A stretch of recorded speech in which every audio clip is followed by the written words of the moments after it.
tied to stim all day. It's itching, it's uncomfortable. My mysterious, suspicious tips to deal with your ADHD. Hello everyone, welcome back for another video. If you're new here, my name is Rachel Anita and I like to do videos on ADHD, mental health, finances, my daily life. And today we're going to be doing a video on ADHD.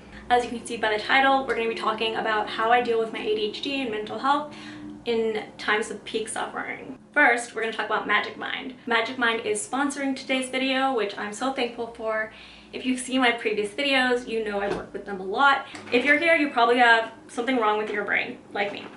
And if you've seen my previous videos, you know I've tried multiple things to fix it. And I ended up finding that I had ADHD, and the medication for that really helped me. Something else that helped me was reading scientific studies on nootropics, which would help your brain, because I was at a loss. And so when Magic Mind reached out to me, I already knew a lot about the ingredients in their products. So Magic Mind is a productivity shot. They send you a cute little package like this. So Magic Mind comes in a little shot, as you can see here. It says, do more, stress less. And it talks about matcha, which boosts your energy, adaptogens, help you relax, nootropics, keep you focused, and there's some immunity bonuses too. And the reason that I really like this product is, again, the ingredients. The ingredients are incredible, and there are things that my brother has taken, that I have taken, in order to help our cognitive issues. And again, a lot of these ingredients have been scientifically proven in medical studies to help with these issues. So some of my favorite ingredients here are L-theanine. L-theanine is in matcha, which helps with your attention. The next one is Bacopa monnieri, which is a nootropic that helps with attention. It helps with procrastination and impulsivity and like the desire to scroll through your phone. And if you have ADHD, that's something that you need. And I found that medication really helps me, and doing research on this as well, it's supposed to help you. Now, ashwagandha, we've all heard this. It has ashwagandha in it. Very useful. It's supposed to reduce stress, and it's something I've taken for a long time by myself. I'm gonna take this really quickly. So this is how I take it every morning. I take it with my coffee and my breakfast. My husband takes one too sometimes. That's how you drink it. So my last favorite ingredient is lion's mane and cordyceps mushroom. Again, I've done a ton of research on this. Mushroom in the past, it boosts your clarity and focus. Now, these are things that you have to take for a while. It's not going to work after one time like ADHD medicine. It is something that you should add to your daily routine and take for a while to see the results. It's a part of my routine that feels good taking it because I know it's helping me, but also just the ingredients in it are so good and I'm a big fan. So I want to encourage you to try out Magic Mind, and I have a discount code down below and also write it here. Definitely check it out. You can get a subscription of it. You can try it just once and then get your money back if you don't like it. But again, I'm a big fan. Before you add anything to your regimen, make sure to talk to your doctor. Let's get started on today's video. If you've been watching my latest videos, you know I'm struggling. I'm not doing well. Right now I seem kind of uppity, and it's because I did my makeup, and it's because I did some of the things that I'm going to talk about in this video. So YouTuber Drew inspired this question. Thank you so much for your comment. I read all of your comments. Yeah, he was like, how do you deal with your ADHD when you're having a hard time? I want to talk about my daily routine and just some things that help stuff. So I'm going to start from the morning. When I wake up, don't know about you, but I have to wake up feeling a very specific way. Sometimes I wake up and there's this sharp feeling in my temples and a lot of brain fog, and it like hurts. I don't know how to describe it. Let me know if you've experienced this before, but I know at that moment that if I wake up now and start my day, I'm gonna have a horrible day. So I'll usually try to sleep for 15 minutes, and sometimes I'll wake up and my brain fog is a lot less. I don't have that pain. So it really matters how I wake up that morning. It's not just like I woke up on the wrong side of the bed. I feel like it's more intense than that. But on the days that I do wake up bad and I have to wake up right then, I get up. I usually take a few deep breaths to relax, because at those times I'm also feeling anxiety in my chest. So the first thing I try to do is sleep a little bit more if that's what I need. Before we move on, I just want to remind you, because I have a terrible memory and so do you, you should subscribe right now if you haven't subscribed, and like the video. Use this opportunity right now before you forget later on in the video, and I forget to remind you also. Thank you so much, it really helps me out. The next thing that I'm like to do on a bad day is telling people what I need. So if I come down and I feel like shit and my body hurts, I always get pain here and I always get pain in the head and my muscles and my joints hurt, and I have a bad day and like I know how Jake's gonna be like, can you water the bushes today? I come down and I'm like, hey, I'm really not feeling well today. I think it's one of those bad days. I'm gonna try to take a Tylenol and have some tea and see if I feel better, but I think it might be one of those days. And him knowing that, and I don't want you to ask me to do too much today. I'll try to help out, but just again, let's talk about it. And doing that and letting him know what to expect of me that day is really helpful, because we can work together to make sure my day gets better and that I don't get overwhelmed or angry or irritated, because I want to maintain the best relationship I can with people I live with. And that's really important, communication. So if you're having a bad day, it's also good to tell someone, because again, I overshare on the internet, and anytime I share something really personal on the internet, it kind of feels like a weight's been lifted off my shoulder. That's why I love to share things on the internet. But yeah, so sharing your struggles with people definitely helps. Like, tell your roommate, like, hey, I'm not feeling well today. I don't know, like, I hope you have a better day than me. You at least got it out. You didn't have to say too much. But speaking it out loud is definitely important, I think. The next thing is dealing with any sensory issues you might have.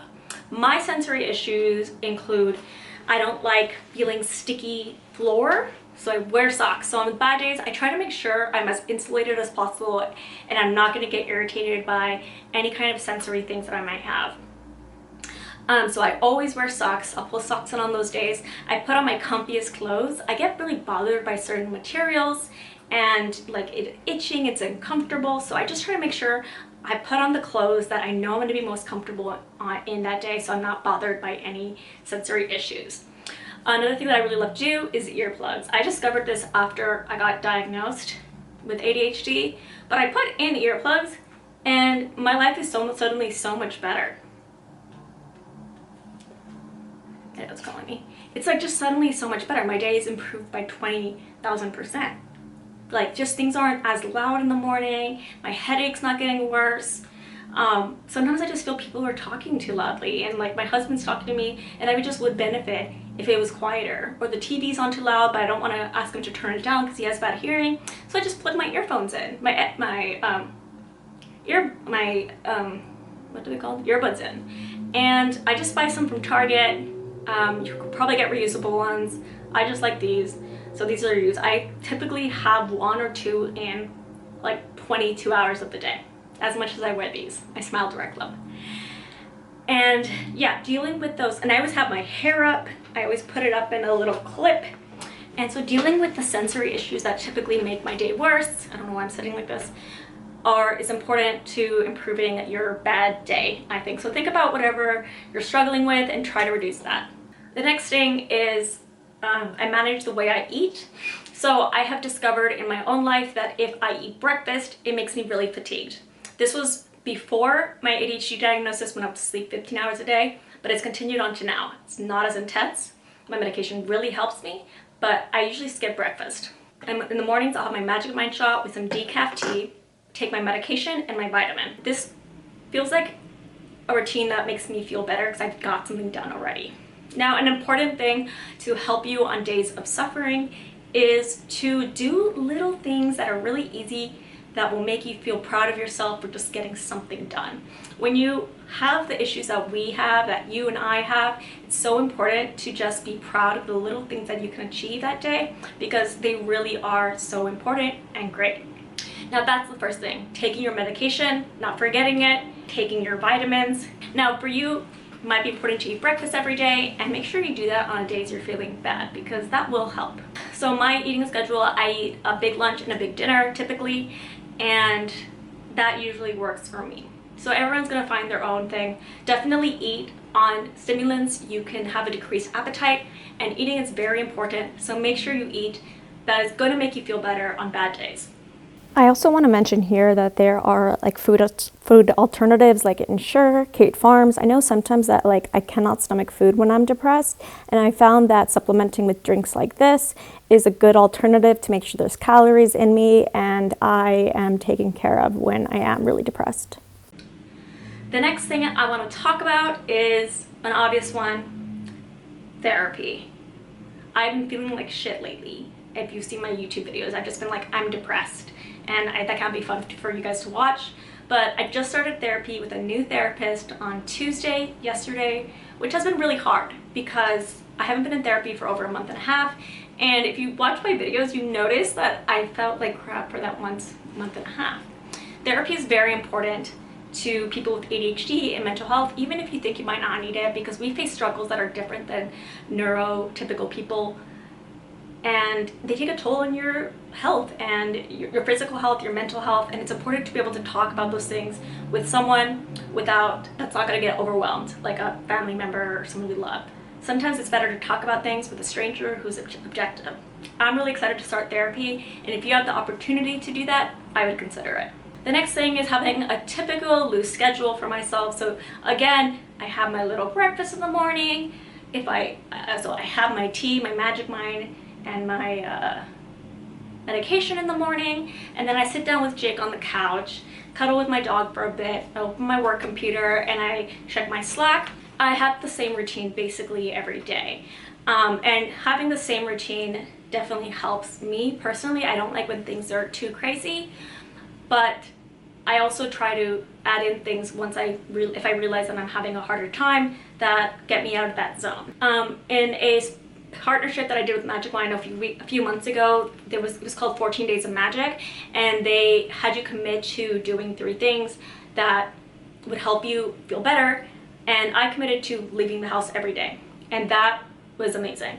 On the days that I feel like shit and my head hurts and I have that piercing feeling in my head and my body hurts and it's aching, I don't want to leave the house. I sure as hell don't. So, but on the days that I feel the worst, I found that I pop a Tylenol and I go and do something productive. I know it's hard for us with ADHD to go on and do things that are productive, but if we're able to just get us to leave the house, even if it's just a walk or even if it's just standing on your porch, that's an achievement. And you should be proud of yourself for just standing outside because you did something that you weren't going to do. Now for me, I like to go on drives. I like to FaceTime my siblings. Maybe I'll go grocery shopping or go look at stuff in Target or go drop off mail, just really anything. And it makes me feel a lot better. It makes me feel more energized. And your therapist is like, why don't you go outside, leave the house, exercise? And I sound like that now too, but yeah, leaving the house helps me and maybe it'll help you. Something that doesn't work for me is exercise. I hate exercising. So the person commented, they're like, does exercise help you? No. Well, I don't know, but exercise, I'm not gonna do that, but thank you so much for offering it. I just don't like to exercise, and I'm gonna sit on my couch. Exercise for me is climbing the 3 stairs to get to my bedroom at night. Another one that really helps, that it sounds like bull honestly, and it just sounded like bull a lot for me, is meditation and affirmations. Affirmations sound like extra bull to me. I'm like, what are you gonna do? Tell yourself you're having a good day? But I really love meditation. I'm gonna share someone with you called Marissa Peer. I love her meditations. Her voice is so soothing. She's this British woman that just talks like this, and you're gonna have a great day. And like, I don't know what it is, but I'm like, fuck, you're right, you know? And it can be so hard to relax when you're someone with ADHD, like relaxing that heartbeat and thinking and focusing on one thing. But if you're able to do a meditation or just start learning about meditation, it is something that helps so much. Yesterday, I was having a horrible day. I was so anxious all day. And my husband wanted to go out, and I was like, hey Jake, I really can't go out today. I'm feeling super unwell. And he was like, what do you need? I'm like, I'm gonna listen to a meditation and maybe I'll feel better. I put on Marissa Peer, she's on Spotify and YouTube, and I did those deep breaths. I followed her voice, and it works. And you know why it works, even though it sounds fake? Because it is proven to slow your brain down or something. It's scientific. Anyway, I love science. And so meditation helps. Something else I've been enjoying that sounds like BS again. Maybe I should do all like my mysterious, suspicious tips to deal with your ADHD, because these are ones I don't really like want to say, because people were like, that doesn't work, and like, you sound like my therapist. But like, affirmations, when I have nothing left to try to make myself feel better, like I've tried everything else and things aren't feeling better, I resort to these, and it's affirmations. So in Marissa Peer, usually I like the breathing exercises, but sometimes she does these affirmation ones where she's like, because if you're having like anxiety about social anxiety or body anxiety or job anxiety, she like makes you repeat to yourself like that you are amazing. You are so good at your, like, I am so good at my job. I am incredible at my job. I am going to do so many great things at my job. And again, it sounds stupid, but it's like a last resort for me personally. It helps. Today I didn't feel great, but I thought to myself in my brain, and no one can hear me, so no one knows how stupid I sound, but I was thinking to myself, I'm gonna have a really good day. I'm going to have a great day. I'm gonna be smiling today. My anxiety isn't gonna be bad today. And you know what? I've had a better day than yesterday. So, affirmation sounds suspicious, but they work for me, and maybe they'll work for you. Now, last thing is my fidgets. I like to fidget, and I will share with you what I fidget with. So we'll talk very quickly about my fidgets. I don't have fidgeting that much because I am constantly doing something with my hands already. I play RuneScape literally I play RuneScape a lot, and that's my fidgeting for me, because if you've played RuneScape before, it's just clicking. It's clicking over and over and over again, and that's soothing to me for some reason, and love RuneScape. That's my fidget. Also, I've been picked up knitting because I was thinking to myself, I'm playing way too much RuneScape. I need to do something productive, I need to learn something new, and I have been knitting, and my scarf looks like bats. It looks like shit. Look at it. But this section gets better. But anyway, I picked up knitting, and it's a productive fidget, I guess, that I'm learning to do. And again, it helps me have my hands in use when I'm trying to pay attention to something or a movie. It just helps me focus when I'm doing something with my hands. I even like pay attention better if I'm playing RuneScape while listening to someone, rather than them talking to me straight, because I'll just be like, what's going on? Because I'm thinking about other stuff, and like just too much stuff in my brain. Versus if I'm doing something, I have to think about this kind of, but I also have space to think about what they're talking about. So I would say that's my fidget. I don't really have any other fidgets. I do stim a lot. I do verbal stimming and physical stimming, and mine are pretty weird. I literally stim all day, and it's definitely for self-soothing, but my roommate has started counting whenever I say "and such," and I say it in like an accent also. He was like 21 yesterday, and I was like, why are you counting my stims? Anyway, my husband was hated because I literally talk in stims, and I don't know too much about stimming. I just know that I stim. I do verbal stimming all day. I'm so thankful for my husband, who has patience, because I respond to anything he says with my stim phrases. I also have verbal stims, which are really awkward, that Jake has actually adopted. Like, I always say, like, I put my hand up and I go, hello, and then he does it back, which is nice, because then he just doesn't think I'm weird. But like, that's one of my verbal and physical little stims. And yeah, so I hope that stops one day, because I look like a weirdo. It's definitely less when I'm out or with people I don't know. It's definitely reduced. But when I'm in my comfort zone, I just stim all day. Anyway, I want to thank you so much for watching this video. Hopefully some of these helped you out. And again, I want you to check out the sponsor. You will get a discount code down below. I love Magic Mind, and you will too. Thank you so much for watching, everyone. Goodbye.